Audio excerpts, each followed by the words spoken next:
Indonesia tengah dilanda badai pemutusan hubungan kerja.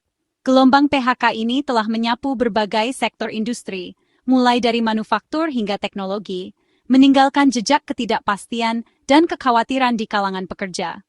Banyak yang bertanya-tanya, bagaimana nasib mereka ke depan? Apakah ada harapan untuk mendapatkan pekerjaan baru dalam waktu dekat?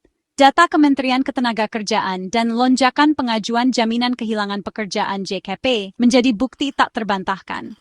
Angka pengangguran meningkat tajam, dan banyak keluarga yang kini harus berjuang untuk memenuhi kebutuhan sehari-hari. Pemerintah pun tak tinggal diam.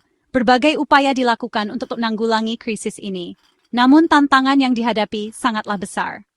Ribuan pekerja kehilangan mata pencaharian, memicu kecemasan dan pertanyaan besar tentang kondisi ekonomi bangsa. Banyak yang terpaksa mencari pekerjaan di sektor informal atau bahkan beralih profesi demi bertahan hidup.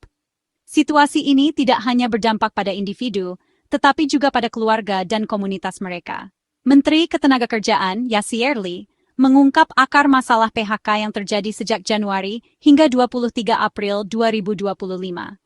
Menurutnya, ada beberapa faktor utama yang menyebabkan gelombang PHK ini, termasuk perubahan teknologi, penurunan permintaan pasar, dan kebijakan ekonomi yang kurang mendukung pertumbuhan industri.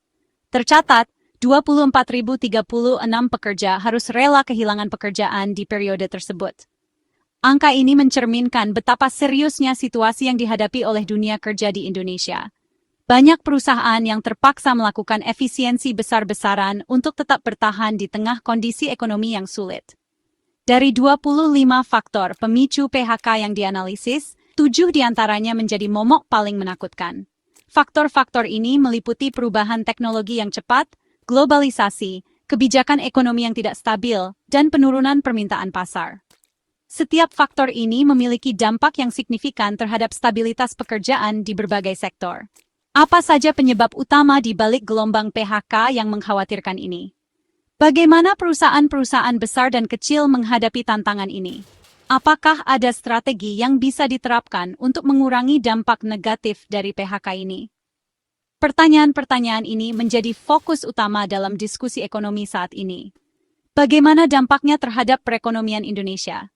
Dampak dari gelombang PHK ini tidak hanya dirasakan oleh para pekerja yang kehilangan pekerjaan, tetapi juga oleh perekonomian secara keseluruhan.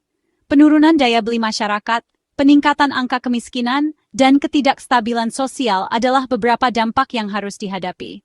Dan yang terpenting, langkah apa yang harus diambil untuk mengatasi krisis ini? Pemerintah, pengusaha, dan masyarakat harus bekerja sama untuk menemukan solusi yang efektif.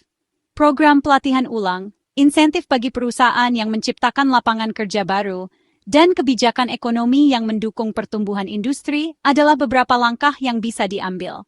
Simak pembahasan selengkapnya dalam video ini. Kami akan mengulas lebih dalam tentang penyebab, dampak, dan solusi dari badai PHK yang menerjang Indonesia. Tetaplah bersama kami untuk mendapatkan informasi yang lebih lengkap dan mendalam. Di balik deretan angka statistik PHK, terdapat cerita pilu tentang perusahaan-perusahaan yang terpaksa gulung tikar. Setiap angka mewakili nasib ribuan pekerja yang kehilangan mata pencaharian mereka. Perusahaan-perusahaan ini, yang dulunya menjadi tulang punggung ekonomi, kini harus menghadapi kenyataan pahit bahwa mereka tidak lagi mampu bertahan di tengah badai ekonomi yang melanda. Kondisi pasar yang tak menentu, baik di dalam maupun luar negeri, menjadi batu sandungan utama. Fluktuasi harga komoditas, ketidakpastian politik, dan perubahan kebijakan perdagangan internasional menambah kompleksitas situasi. Perusahaan harus beradaptasi dengan cepat atau menghadapi risiko tertinggal. Penurunan daya beli masyarakat, dipicu inflasi dan ketidakpastian ekonomi global, membuat permintaan barang dan jasa merosot tajam. Konsumen menjadi lebih berhati-hati dalam membelanjakan uang mereka, memilih untuk menabung daripada berbelanja. Hal ini berdampak langsung pada penjualan perusahaan yang pada gilirannya mempengaruhi kemampuan mereka untuk mempertahankan operasi. Akibatnya, perusahaan mengalami penurunan omzet yang signifikan. Laporan keuangan menunjukkan kerugian yang terus meningkat, memaksa manajemen untuk mengambil langkah-langkah drastis. Beberapa perusahaan mencoba bertahan dengan mengurangi biaya operasional, sementara yang lain tidak punya pilihan selain menutup sebagian atau seluruh operasinya. Tak sedikit perusahaan, terutama di sektor real, mengalami kesulitan likuiditas. Mereka kesulitan mendapatkan pinjaman atau investasi baru yang sangat dibutuhkan untuk menjaga arus kas tetap positif. Tanpa likuiditas yang memadai, perusahaan tidak dapat membayar gaji karyawan, membeli bahan baku, atau bahkan membayar tagihan rutin. Mereka terhimpit beban operasional yang terus berjalan, sementara pendapatan tak kunjung membaik. Setiap hari adalah perjuangan untuk tetap bertahan, dengan harapan bahwa kondisi ekonomi akan segera membaik. Namun, bagi banyak perusahaan, waktu tidak berpihak pada mereka. Dalam situasi sulit ini, PHK kerap menjadi pilihan terakhir yang pahit. Manajemen harus membuat keputusan yang sangat sulit, memilih antara mempertahankan karyawan atau menjaga perusahaan tetap hidup. PHK bukan hanya tentang angka, tetapi tentang kehidupan dan masa depan orang-orang yang terkena dampaknya. Bagi perusahaan, PHK dipandang sebagai langkah efisiensi untuk meminimalisir kerugian dan mempertahankan kelangsungan bisnis. Namun keputusan ini tidak diambil dengan mudah. Setiap PHK membawa beban moral dan emosional yang berat bagi manajemen, yang harus mempertimbangkan dampak jangka panjang terhadap reputasi dan hubungan dengan karyawan. Namun, di balik keputusan PHK, ada tanggung jawab sosial yang tak boleh diabaikan. Perusahaan harus memastikan bahwa karyawan yang terkena dampak mendapatkan dukungan yang mereka butuhkan, baik dalam bentuk pesangon, pelatihan ulang, atau bantuan mencari pekerjaan baru. Ini adalah bagian dari tanggung jawab sosial perusahaan yang tidak boleh diabaikan. Bagaimana nasib para pekerja yang kehilangan mata pencaharian? Mereka harus menghadapi ketidakpastian masa depan, mencari pekerjaan baru di tengah pasar kerja yang sulit. Banyak dari mereka yang harus mengubah karier atau bahkan pindah ke kota lain untuk mencari peluang baru.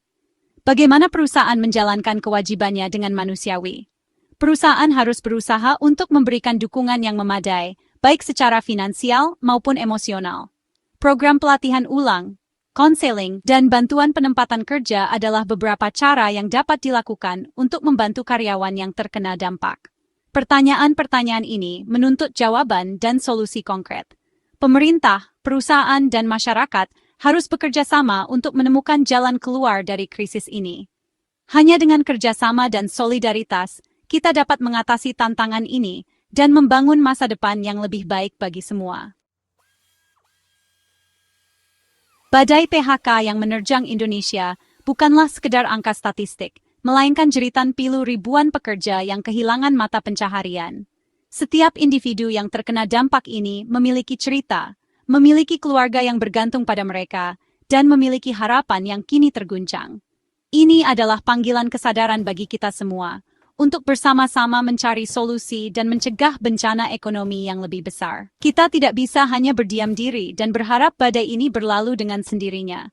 Diperlukan tindakan nyata dan kolaborasi dari berbagai pihak. Pemerintah, pengusaha, dan pekerja harus bersinergi menciptakan iklim usaha yang kondusif dan menjamin perlindungan bagi para pekerja. Kebijakan yang tepat dan dukungan dari semua pihak akan menjadi kunci untuk keluar dari krisis ini. Jangan sampai hak-hak pekerja terabaikan di tengah badai PHK yang semakin meluas. Kita harus memastikan bahwa setiap pekerja mendapatkan hak-haknya, termasuk hak untuk mendapatkan kompensasi yang layak dan dukungan untuk mencari pekerjaan baru. Ingat, di balik setiap angka PHK, ada keluarga yang menanti kepastian, ada mimpi yang tertunda, dan ada masa depan yang kini penuh ketidakpastian. Setiap keluarga yang terdampak membutuhkan dukungan kita semua, dan ada harapan yang menanti untuk dihidupkan kembali. Kita harus memberikan harapan itu dengan menciptakan peluang baru, memberikan pelatihan, dan mendukung usaha kecil dan menengah untuk bangkit kembali. Mari kita bersama-sama mewujudkan Indonesia yang lebih baik, di mana setiap warganya memiliki kesempatan yang sama untuk hidup sejahtera. Dengan kerjasama dan tekad yang kuat, kita bisa mengatasi tantangan ini dan membangun masa depan yang lebih cerah untuk semua.